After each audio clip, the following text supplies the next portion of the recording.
I would present today something that is kind of in a way part, or it's a small aspect of my doctoral research that aims to reconstruct the political language of Marxism, of Marxist humanism in Yugoslavia between 1950s and 1980s.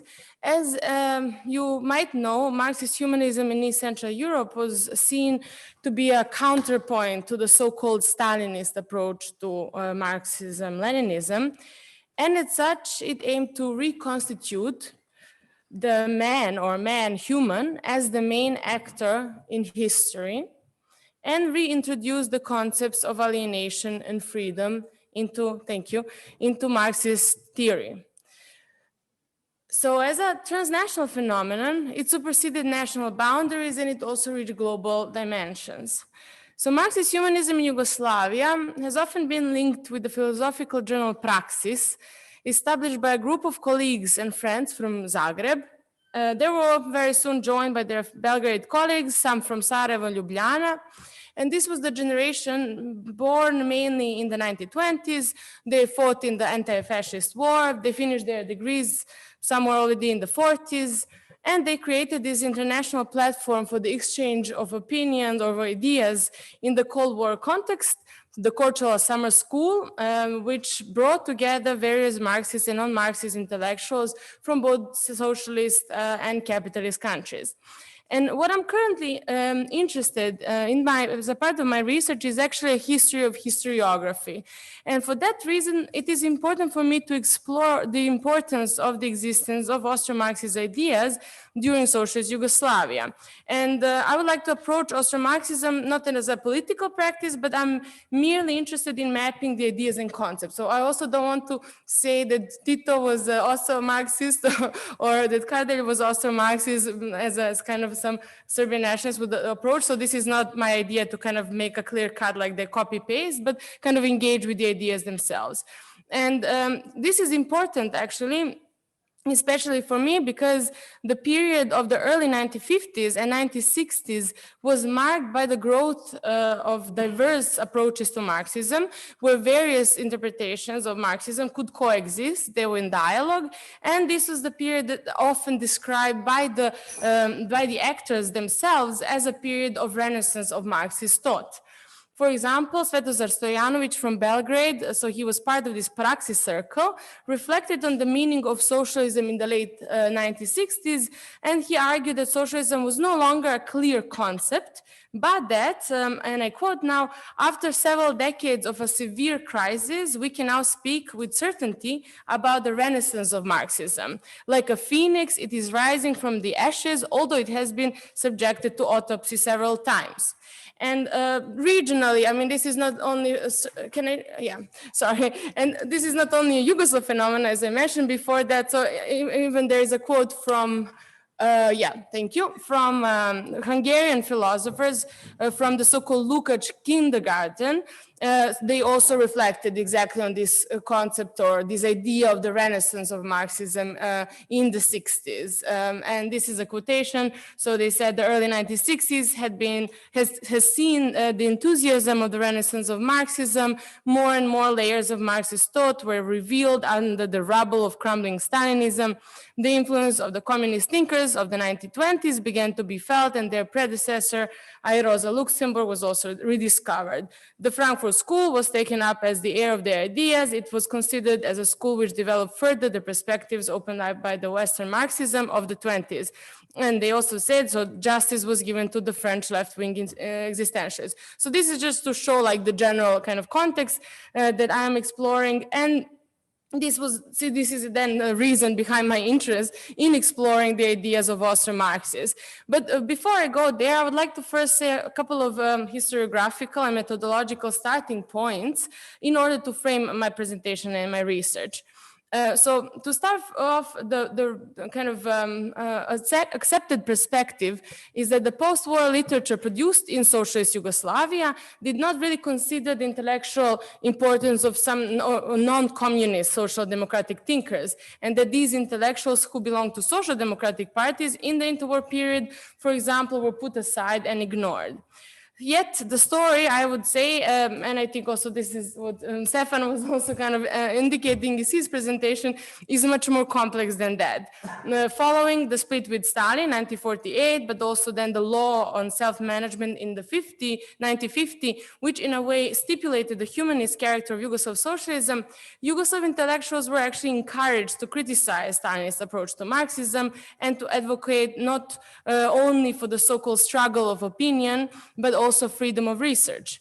Secondly, what I also find missing in the existing literature on Austro-Marxism in Yugoslavia, which interestingly was mainly written during the socialist period, is that the approach to Austro-Marxism was what is missing is that instead of seeing these ideas in terms of an export from Austro-Marxist thinkers from Vienna to East Central Europe, instead, there is a lack of the engagement with these ideas themselves, their adaptations and negotiations in the given context. So my question, basically general question, is how these Austro-Marxist ideas actually look like in East Central Europe. And this is not just the question of Austro-Marxism, but of Marxist ideas like in socialist ideas in general. And this is what was recently raised by Maria Todorova's new book. And she articulates this very well when she speaks about how the spread of Marxism in East Central Europe is often described in a language like it exerts influence, it is being diffused, where socialism, as she says, of the countries that were the objects of this diffusion was accordingly imitative. And thus I agree with her that what is needed in the literature is to introduce the language of, as she says, circulation, translation, which focuses more on the process of this transfer and then cultural mixing. And finally, I need to mention the issue that was raised also before, and that is this difference between agrarian and industrial countries and societies and their appropriate socialisms. Appropriate social quotation marks. So in Serbia, for example, in the 19th century, there was no really working class, or like a very weak working class at the time. And those who brought socialist ideas were mainly intellectuals who studied abroad, like in St. Petersburg or Zurich, for example, Svetozar Marković, while we could say that in Croatia and Slovenia, the main socialist figures came from the working class. So these are some aspects that are important, I think, in thinking about these transfers of socialist ideas from different contexts, because more often than not, the socialists in these provinces and countries explicitly voice their different contexts, describing them either as agrarian, patriarchal, and backward, and they argued for the need to either first modernize their countries and then introduce socialism, or so through industry, or to skip the stage altogether. And now I would like to show some engagements, examples of these engagements of Austro-Marxist ideas in socialist Yugoslavia by individuals who come from different political and intellectual groups. But first of all, I would like to, instead of making a huge jump to 1960s and 50s, I would like to first show an approach to nationalism by Social Democratic Party of Croatia and Slovenia from March 1914, actually, found in their main outlet, Slobodna Riječ. And this journal often presented the ideas of Karl Renner, Viktor Adler, actually Zsigmond Kumfi that we just heard in the presentation, in addition to other social democrats, for example, Slovenes like Edvin Kristan from the Yugoslav Socialist Democratic Party, or people like Živko Topalović from Serbian Social Democratic Party. And this quote here shows the approach to the relationship between nationalism and socialism, and also nationalism and imperialism. The paper is in fact based on the lecture given by Juraj Demetrović, and it follows. I'm just going to read, because it's quite maybe small. So I quote, "The national idea is the idea of the bourgeoisie, which with the help of a national idea creates national states in its own class interests. The capitalist bourgeoisie needs territory for its own development and for the larger possibility of exploitation of the area. That is to say, they need territorial spaces that are defined by state borders. The economic need of capitalist production has allowed the bourgeoisie to become the carrier of the national idea. This period in which the bourgeoisie aimed to create its national state in the name of the national idea was her revolutionary period. But there, where the bourgeoisie already achieved this, so created the state, there she became more and more reactionary. This tendency of bourgeois nationalism is imperialism, and that is what takes Italy to Tripoli, France to Morocco, Germany to Central Africa, England all over the world, and Austria to the Balkans. End of quotation. So the ultimate goal of social democrats here, according to Demetrovic, was to work on people's cultural unification on the basis of one letter and dialect, and to strengthen the socialist movement, both among the Yugoslavs and internationally. Since, and I quote, "the victory of socialism in Europe means the victory over our biggest national enemy, which keeps in prison our people, in both Austro-Hungary, but also in the Balkans. That essentially means the victory over capitalism." End of quote. And now I move to Edvard Kardelj, so one of the leading members of the Communist Party of Yugoslavia, and his book, which he wrote actually during so it kind of creates a nice bridge, I think, between interwar period and the post-war period, because it was published in 1939. Kardelj here in the book called The Development of Slovene National Question famously engaged with the Slovene national question from the historical material understanding of the past. But at the same time, it was already mentioned, this was not the first time that somebody used this approach. He in a way also relied on the older generation of socialists like Albin Prepeluh, Henrik Tuma, and Dragutin Lončar, who were all members of the already mentioned Yugoslav Social Democratic Party. So there were Slovenes from Ljubljana, whose development is very tightly linked to Austro-Marxists in Austria. And this book, I find important material for me, not just because it's written by Kardelj in a very different context, preceding the national liberation and socialist revolution in Yugoslavia, but also because it links these periods, interwar and post-war, with one of the burning questions, we can say, with the national question, which according to many political leaders, or some, I mean, many, I don't know, this is maybe not a good way to explain it, but was kind of deemed solved by the federal organization of the Yugoslav state in the post-war period. So Kardelj here outlines the two present conceptions of nation that exist among the Slovenes. And the first theory approaches nation in terms of biology. It is a natural phenomenon. And the main representatives of this theory were Janez Evangelis Krek, who was close with Karlo Eger's party, and Anton Mahnič. So for Kardelj, they represent really deep conservatives, and as he says, and I quote, "This tradition had always been a collaborator with those who oppressed the Slovene people and justified the Austro-Hungarian prison of nations." The second theory that was presented by Kardelj was a kind of really presented as a stark counterpoint to this first one. That is the theory taken from Austro-Marxist, nation as a cultural phenomenon.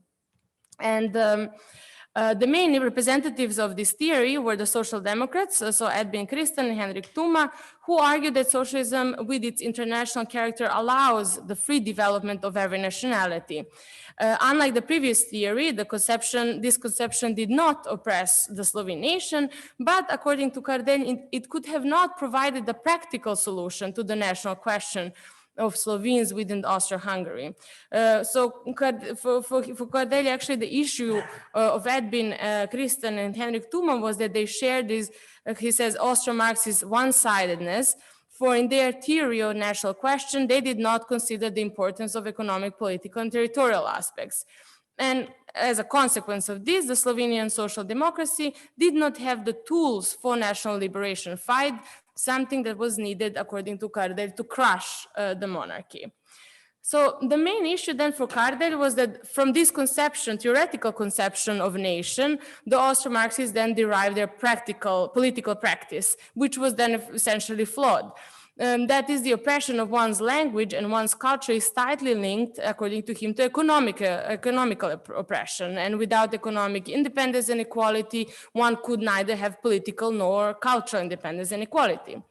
So we could say that interpretation here by Kardelj represents a clear rejection of Austro-Marxist conception of nation, yet at the same time it appears that one of the main issues is that in this given context, this conception could not simply provide practical tools for solving Slovene national question in the monarchy.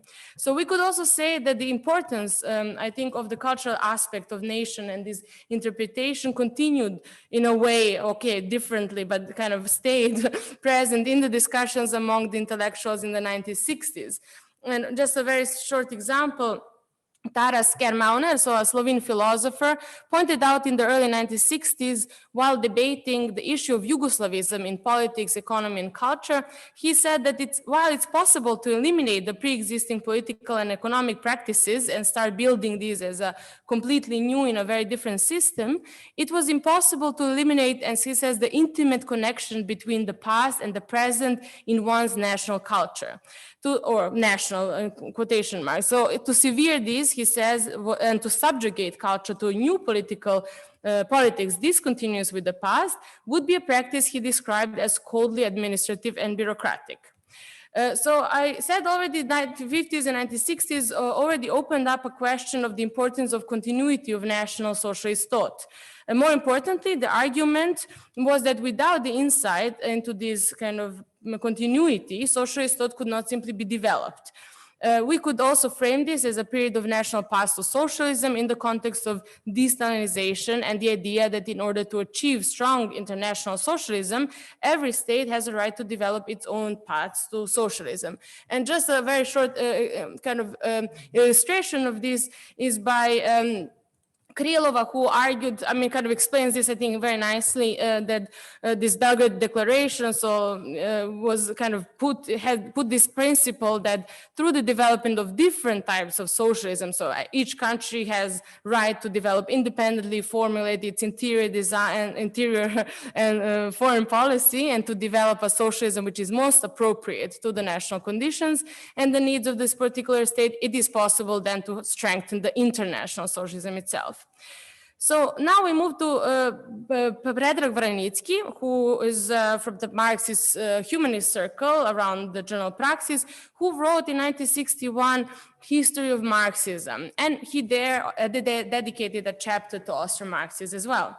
And he argued that their ideas form an important phase in the history of socialist thought, especially their work on national question. It is interesting also to note that the selections of ideas that Vranitzky reflects upon were also informed by the general questions and concerns that occupied Marxist humanist philosophers at the time. And one of them involves the issue of materialism and idealism. According to Vranitzky, the Austro-Marxists solved this discrepancy between the two by claiming that social practices or processes are spiritual and not material processes and relationships. So he says, and I quote, "If economic relationships are nothing but human relations, then they're also spiritual relations. They have in themselves already defined activity of people which is conscious of its goal."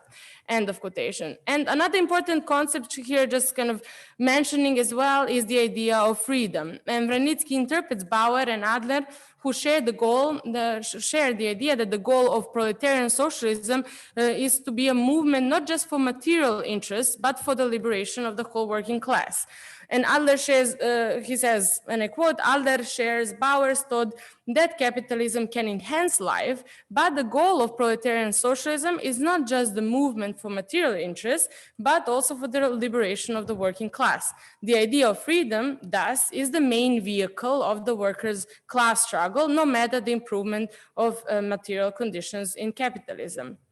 That's end of quote. So Vranitzky very nicely, I think, historicized these Austro-Marxist ideas, actually, and arguing that Bauer, Adler, and others acted in the capitalist society, and thus for them, this was the horizon of expectation, and the horizon of expectation was kind of derived from this perspective, from the capitalist perspective. So final example that I have in this kind of overview of historiography is a study by Radoslav Ratković. He was a politicologist from Serbia, from Belgrade, who kind of is also responsible for what would become later Faculty for Political Sciences in Belgrade in 1968, and he was also a rector there as well, a dean. So Ratković's dissertation from 1963 was published by the Institute for Workers' Movement in Belgrade as a book, Political Theory of Austro-Marxism. And in the preface of the book, he explains that the study on Austro-Marxism falls under the unprecedented importance for the research into the development of socialist thought. Ratković here criticized that the useful socialist theories and ideas are rejected a priori although they could be an essential aspect of socialist legacy. According to him, we commit a methodological Stalinism when kind of the theoreticians of the workers' movement who spoke from the position of proletariat, as he said, who were fighting for socialism, who were Marxists, and aimed to apply it with this or that success, are being ignored, neglected. As he argued, they are labeled as positivist scientists, and similarly, these terrible charges are enough that these theoreticians are without sufficient proof liquidated and removed from the ranks of socialist thinkers and Marxists, end of quotation. Thus, for Ratković, Austro-Marxist ideas ought to be included in the research on socialist thought, and they're especially relevant for the Yugoslavs, since, as he argued, the forming of the political and ideological orientation of the parts of the Yugoslav workers' movement were directly inspired by Austro-Marxist thinkers in Austria. And I would now kind of, as a couple of things to conclude, or wrap up the directed or general research directions that I think are interesting here. So I think that the story of Austro-Marxism in Yugoslavia is also one of these topics that kind of allows us to go into this research on intellectual continuities and discontinuities between the interwar and post-war periods in Yugoslavia. And secondly, it could also help us expand and reshuffle the existing canon of socialist thinkers. And finally, I think my question is whether this issue of Austro-Marxism in Yugoslavia is also part of an unfinished project. Thank you very much. Thanks. Thank you very much, Ona. It was very, very interesting, and I open the floor for questions and comments. Mihail Kretke, please. Yeah, thank you very much. Can you hear me? Yes. Can you hear me? I just unmuted myself. Okay, thank you very much, Una, for your excellent presentation. You were so kind already to answer at least partly the question I wanted to ask. That was about, well, how did people, the Yugoslav Marxists of the 1960s and 70s think about, for instance, Max Adler, so the philosophical contributions of the Austro-Marxists. As far as I can recollect, they were not very much interested, were much more interested in the Frankfurt School. And they saw Austro-Marxism more as a part of the, Marxism of the Second International, which was outdated and not interesting at all.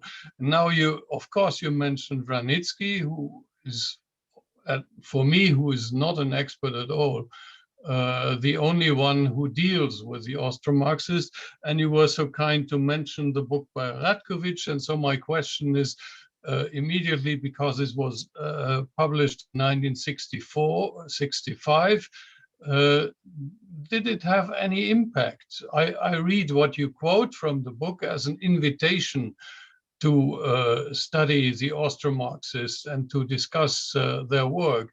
Did anything like that ever happen within the Praxis group or beyond? That's my question. Thank you very much. Thank you. Yeah, thank you. Thank you so much for this question.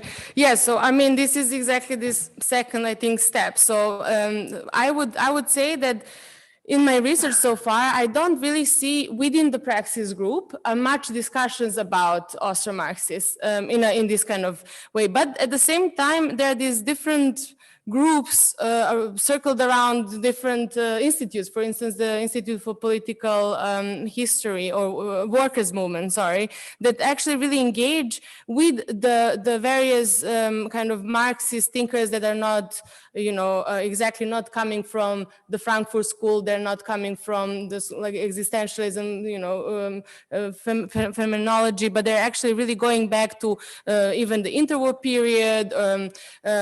For instance, instance, I was talking with Stefan, so Miroslav Yun, for instance, who was a Jewish intellectual, kind of not really part of the this struggle on the literally left that happened between Krleža and the others. So like they're really trying to like kind of go back to these forgotten, and they're like very much aware of that, but somehow that never really plays out within Praxis.